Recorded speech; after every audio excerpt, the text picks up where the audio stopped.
क्षेत्रों से कुछ जिज्ञासाएं आई थी पिछले सप्ताह ही, जो मैं नहीं आ पाया।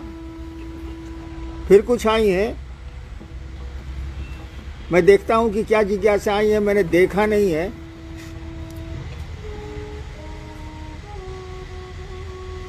क्या जिज्ञासा है, कोई पढ़िए भाई। आओ चले शिव की ओर। पेज नंबर 177 में साहब आपने लिखा है कि ऐसे में यदि प्रश्न होंगे तो चुंबक उत्तरगामी होगा, मेरे गुरु शिव होंगे।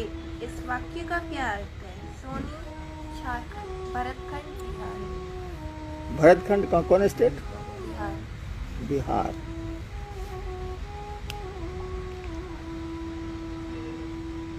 एक पुस्तक जो आई है आओ चलें शिव की ओर, उससे सवाल आया है। वो जो शुरू में लिखा गया है कि छोटा सा लोहा का टुकड़ा, विश्व का सबसे भारी चुंबक वो महादेव, वो शिव, अगर खींचना चाहेगा तो उस छोटे से लोहे के टुकड़े की क्या बिसात। अब कांटा रास्ते में पड़े, पत्थर पड़े, फूल मिले, उस लोहे के टुकड़े को तो जाना ही जाना। जिधर चुंबक अपनी ओर खींच रहा है तो लोहे का टुकड़ा तो जाएगा ही, लौह खंड तो जाएगा ही। वही मैंने लिखा है कि हमसे क्यों सवाल करते हो बाबू। जो महादेव ने चाहा है वो मैंने किया है, कोशिश करता हूँ कि वो चाहते हैं वो करूँ, और मेरे पास कोई उपाय भी नहीं है। वो चुंबक जब खींच रहा है और दुनिया का सबसे स्ट्रॉन्गेस्ट मैग्नेट है, सबसे मजबूत चुंबक है, तो एक मामूली सा लोहे का टुकड़ा, एक जीव, एक शिष्य क्या कर पाएगा, क्या कर सकता है। तो सवाल हमसे क्यों करते हो बाबू। अगर सवाल करना है तो चुंबक से करो, जो शिव रूपी चुंबक है शिव से करो। हमसे क्या करते हो, हम क्या जवाब देंगे। कोई अपने मन से, मैं बचपन से आज तक तो चला नहीं हूँ, किसी ने चला दिया तो मैं क्या करूँ। नेक्स्ट। जब 3 सूत्र आपके अनुभव और घटनाओं पर आधारित है तो नमः शिवाय से 108 बार प्रणाम की विधा अलग से क्यों करें?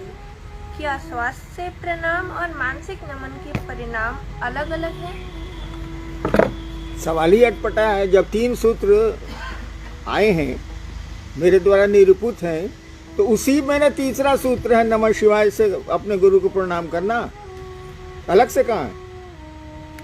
ये जो सवाल है कि नमः शिवाय अलग से करना है, अलग से क्यों करना? उसी का खंड है, वो तीसरा सूत्र वही है।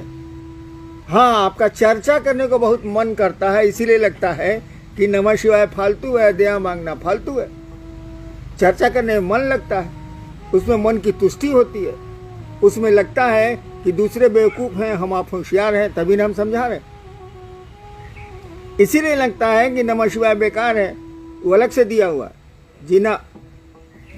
वो तीनों सूत्रों में तीसरा सूत्र नमः शिवाय से अपने गुरु को प्रणाम करना है। और जो अपने गुरु को प्रणाम नहीं कर सकता वह शिव का शिष्य हो ही नहीं सकता। जो अपने पिता और माँ को प्रणाम नहीं कर सकता वह पुत्र कहलाने का अधिकार भारतीय संस्कारों में नहीं है उसको।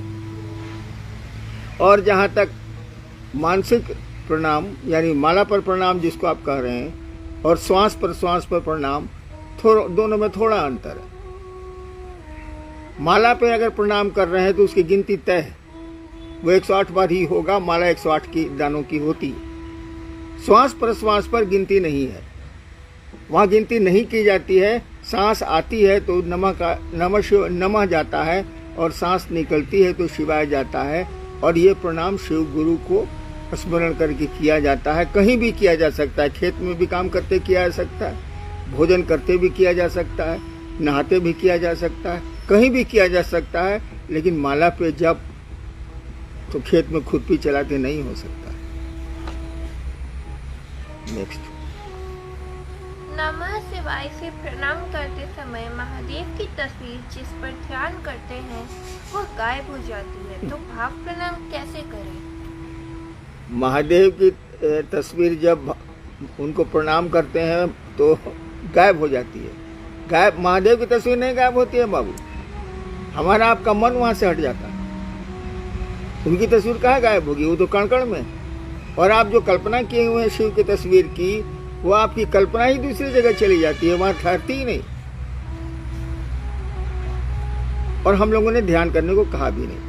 हम लोगों ने कहा कि अपने शिव को याद करिए और आप उनको प्रणाम कीजिए। भाव से प्रणाम का मन नहीं हुआ, दिल उनको प्रणाम करे, दिमाग नहीं, बोली नहीं, मुंह नहीं।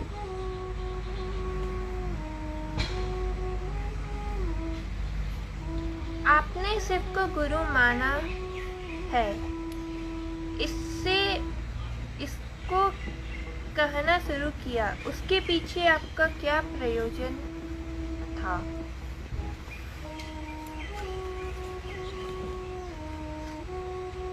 एक सवाल आया है, एक जिज्ञासा आई है।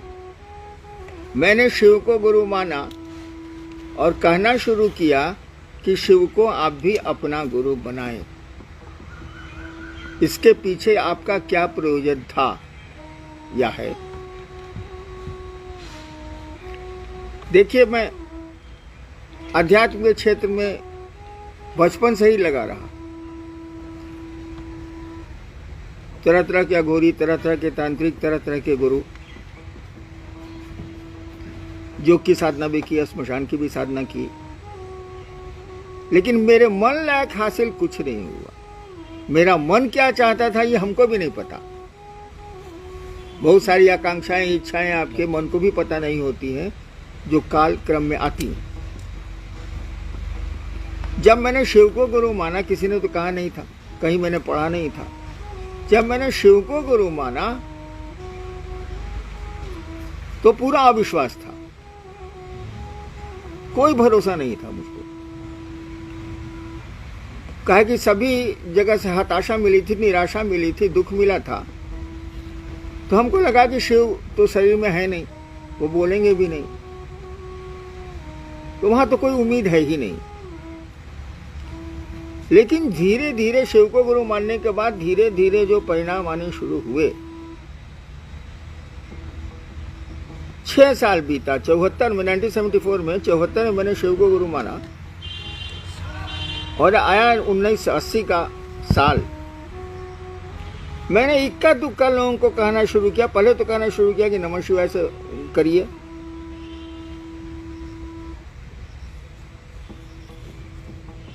दो साल के बाद 82 में, जब मैं मधेपुरा में मजिस्ट्रेट था, तब मैंने कहना शुरू किया कि शिव को गुरु बनाइए।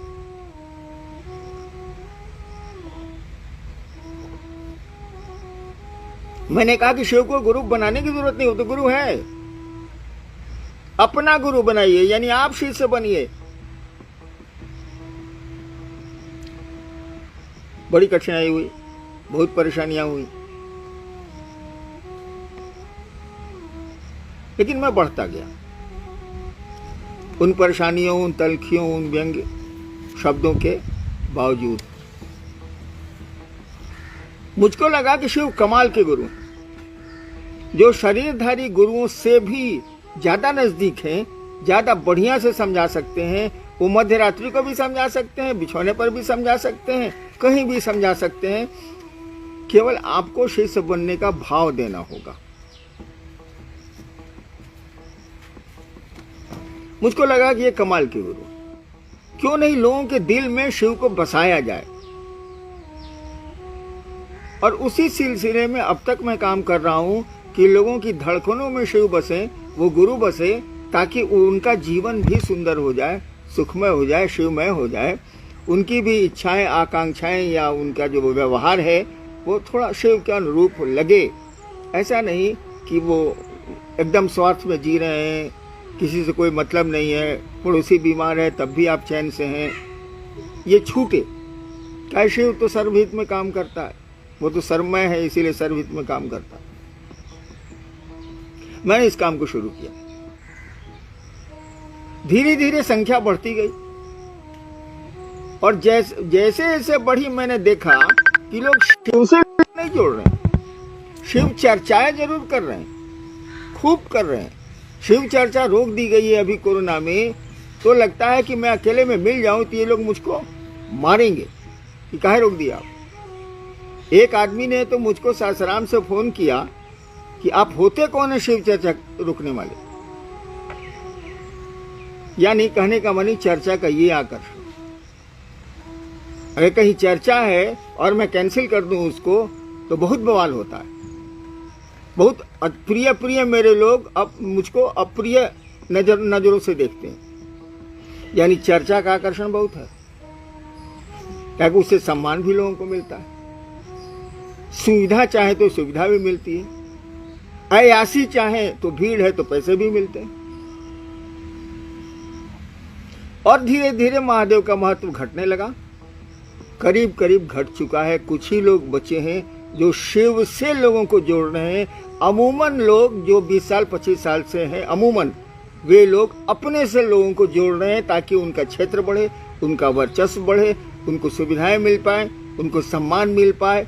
बाकी बाकी बाकी जो आप समझते हैं समझिए।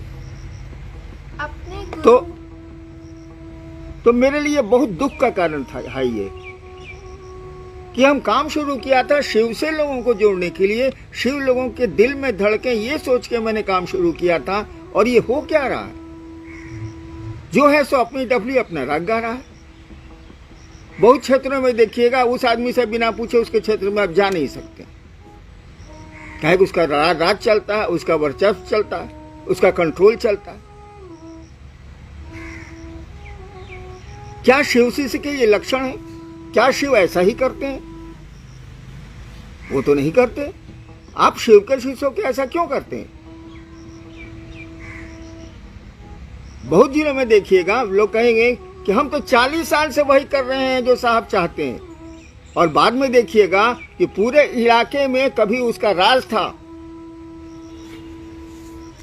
पूरा शासन चलाता था वो। और अभी पूछिएगा कि भैया आपको लोगों को शिव से जोड़ना था, आप अपने से जोड़ लिए, तो आपसे मार करने को तैयार हो जाएगा। एक ही उदाहरण उसको दे दीजिए कि आपके पूरे जिले में आपका आतंक है। आतंक शब्द का मैं प्रयोग कर रहा हूं। आतंक है, आप जो चाहते हैं वही होता है शिव चर्चाओं में या परिचर्चाओं में, तो आपका शत्रु हो जाएगा। मेरे बहुत शत्रु हो गए हैं। इस काम के लिए तो शिव कार्य नहीं शुरू किया गया था। ऐसे तो शिव दिलों में लोगों के नहीं धड़केंगे, आप धड़क रहे हैं भाई साहब। कारण जो भी हो वही हो रहा है। और शिव को गुरु मान के आप चले हैं तो कुछ नयापन आना नहीं चाहिए। आज तक गुरु शिष्य परंपरा में शिष्य लोक खो जाए, परलोक खो जाए, ये नहीं हुआ। धरती मिल जाए या आसमान की अलौकिक शक्तियां मिल जाए या फिर मोक्ष मिल जाए, इसी दो काम के लिए ना गुरु शिष्य परंपरा आज तक पूरे विश्व में चली है। आपका गुरु सर्वोच्च गुरु है, सबसे बड़ा गुरु है वो, उससे बड़ा गुरु हो ही नहीं सकता। वो ईश्वर है, महेश्वर है, वह आपका गुरु है। तो आप उसके शिष्य हैं तो कोई नमूना पेश करिएगा ना भाई साहब। आप लोक परलोक के पीछे काहे पड़े? शिव से जुड़िए, आपको लोक भी मिल जाएगा, परलोक भी मिल जाएगा। बहुत शिव से मुझको मिले कि मुझको शिव से बना दीजिए। अभी मैं कैसे बना दूं? गुरु है शिव, शिष्य बनेंगे आप, मैं बीच में कहा हूं? लेकिन इसके पीछे उसकी मंशा क्या थी? वो सोचता क्या है? वो सोचता है कि शिव से बनेंगे, कुछ अलौकिक शक्तियां आएंगी और मेरा सम्मान बढ़ेगा। अभी तो 500-600 रुपया लोगों से लेते हैं, अब 5,000, 10,000, 20,000 लेंगे, यही मंशा है। तो लोग तो आपसे छूटा ही नहीं, ये धरती तो आपसे छूटी ही नहीं। शिव के शिष्य हैं आप, तो शिव को दो लोगों के दिल में धड़काइए ना, उस महादेव को धड़काइए ना, जो आदिकाल अनादिकाल से ईश्वर बना हुआ है, जिसके घर घर में पूजा होती है, वो करिए ना। तो ये जो सवाल है कि हमने जिस प्रयोजन से महादेव का काम शुरू किया था वो प्रयोजन नहीं है अब। कुछ लोगों को छोड़ के, कुछ लोग अभी भी हैं, मैं इसको स्वीकार करता हूं और उनको प्रणाम करता हूं, वो हैं, उनको भी, जो चले गए उनको भी। लेकिन ऐसे लोग ज्यादा हैं जो चर्चाओं को ही शिव समझ लिए। शिव चर्चाएं ही शिव हो गई हैं और शिव की कोई कीमत इनके पास नहीं है, चर्चाओं की कीमत है। अभी चर्चाएं रोकी हुई हैं, मामूली क्रोध है लोगों को, तो रास्ता निकाल लिया इन लोगों ने। क्या कॉन्फ्रेंस करेंगे? मुंबई पर जो कॉन्फ्रेंस होता है मुझको तो आता नहीं है।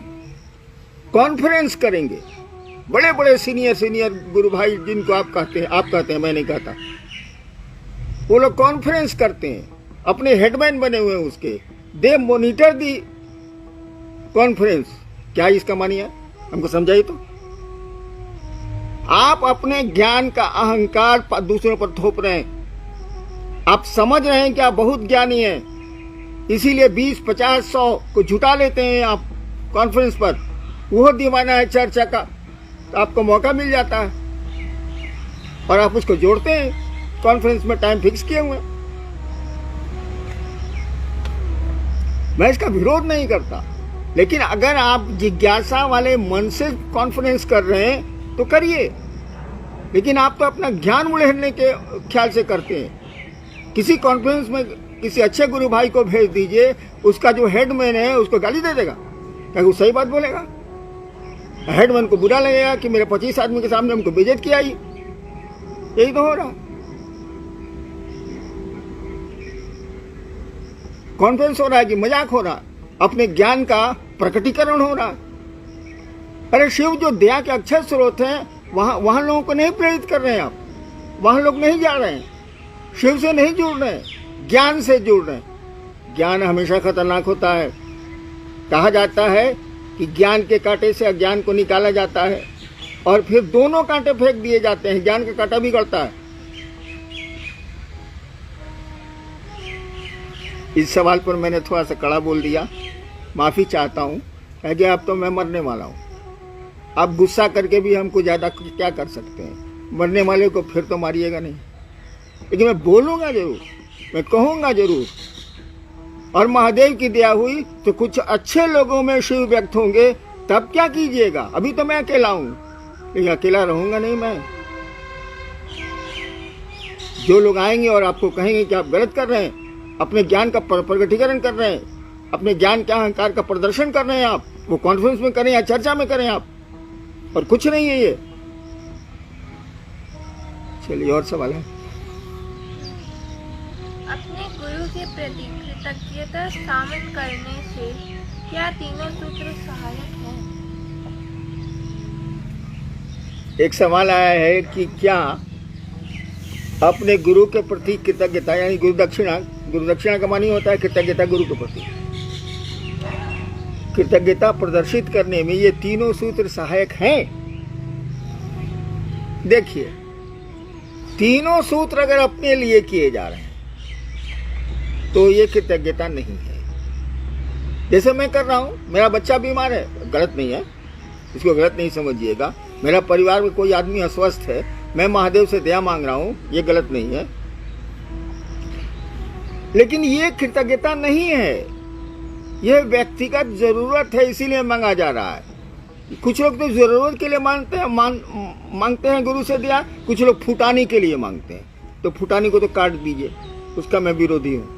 जरूरत के लिए मांगते हैं, मैं इसका विरोधी नहीं हूं। आदमी करेगा क्या? अगर अपने लिए मांगा जा रहा है, तीनों सूत्र किया जा रहा है, तो ये कृतज्ञता नहीं, ये गुरु दक्षिणा नहीं।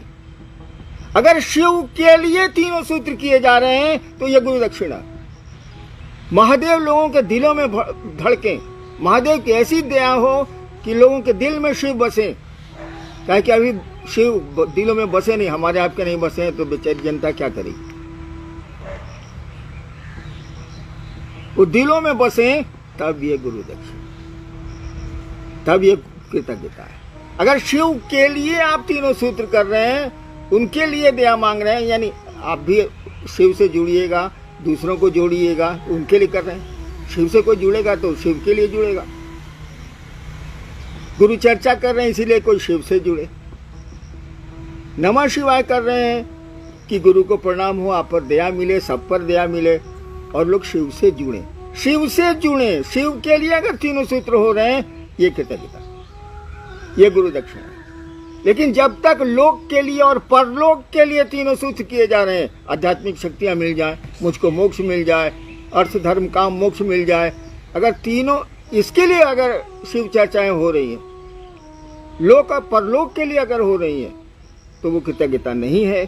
अगर शिव के लिए हो रही है, उस महादेव के लिए हो रही है, तो ये कृतज्ञता है।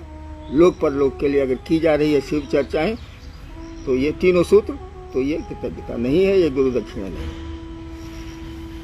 खत्म खत्म। बोलिए बोलिए। 3 सूत्र गुरु दया से उपलब्धि की विधि है, कैसे? 3 सूत्र जो हैं वो गुरु दया से ही वो उपलब्धि की विधि है। गुरु दया नहीं रहेगी तो उपलब्धि की विधि नहीं है। तीनों सूत्र गुरु दया से उपलब्धि की विधि है। यानी अगर तीनों सूत्र से आप उपलब्ध करना चाहते हैं, शिव की ओर, शिव की अध्यात्म में आगे बढ़ना चाहते हैं, तो इसके लिए तीनों सूत्र में गुरु की दया अपरिहार्य है, अनिवार्य है। बिना गुरु की दया के नहीं होगा, और आज तक नहीं हुआ, और आज तक नहीं हुआ। हमेशा ये ज्ञान रखिए कि आपने शिव को गुरु माना है, उससे बड़ा गुरु नहीं होता है। वो सर्वोच्च गुरु है, वो महेश्वर है। वो इतने ताकतवर गुरु के यहाँ जाके दांत खटाखट क्यों कर रहे हैं? उसकी दया के भरोसे रही ना, वो कर देगा। हम लोग उसकी दया के भरोसे नहीं है। हम लोग के जेब में 100 रुपया रहता है तो मिजाज बना रहता है। 100 रुपया निकल गया तो रोने लगते हैं और चोरी करने की मानसिकता में आ जाते हैं। मेहनत तो करने आता नहीं, हम लोग को मेहनत करे कमा नहीं सकते। तो तीनों सूत्र में गुरु की दया ही उपलब्धि का कारण है, उपलब्धि की विधि है। तीनों सूत्र अगर गुरु की दया के अभाव में हो रहे हैं, कोई मानी नहीं है। आप झूठ मूठ तीनों सूत्र कर रहे हैं। सभी शिव शिष्य पूछ रहे हैं कि आपकी तबीयत कैसी है? सभी पूछ रहे हैं मेरी तबीयत कैसी है। कितनी बार कहूं मैं? हमेशा कहता रहा हूं कि मैं बचपन से मेरे पिता के पास गाड़ी थी। वो पुरानी जीप थी, वो पुरानी कार थी, अंग्रेजों की छोड़ी हुई। और हम लोग रोज उसमें रिपेयर करते थे और रोज चलते थे। बच्चे थे लेकिन हम लोग रोज रिपेयर करते थे। कभी सेल्फ बना रहे हैं, कभी सिग्नल बना रहे हैं, कभी हेडलाइट बना रहे हैं, कभी कार्बोरेटर खोल रहे हैं, कभी एसी पंप खोल रहे हैं, कभी साइलेंसर छला अलग हो गया तो उसको जोड़ रहे हैं। रोज बनाते थे और उससे काम लायक चल लेते थे हम लोग। कभी टंकी में छेद हो जाए। एक बार जमुई से मैं जा रहा था धनबाद, टंकी में सारा पत्थर लग गया रास्ते भर। अब टंकी में पेट्रोल छूट गया और उस समय पेट्रोल पंप भी थे 100 किलोमीटर पर, भारी फेरा हुआ। तो पुरान गाड़ी है बाबू, अब इधर कसते हैं तो उधर खुल जाता है, उधर कसते हैं तो इधर खुल जाता है। वो कहा नहीं था एक बात कि हॉर्न गाड़ी का बजना चाहिए, साला बजबे नहीं करता है। गाड़ी ये कहती है हट नत चिप देव, हट नत चिप देव। गाड़ी ये बोलती है, साली हॉर्न को जरूरत नहीं बोलने का। यही पुरान गाड़ी का मेरा हाल है। हाल क्या पूछते हो यार? पका आम हवा का हल्का झोंका और वो जमीन पे। चलो सबको प्रणाम।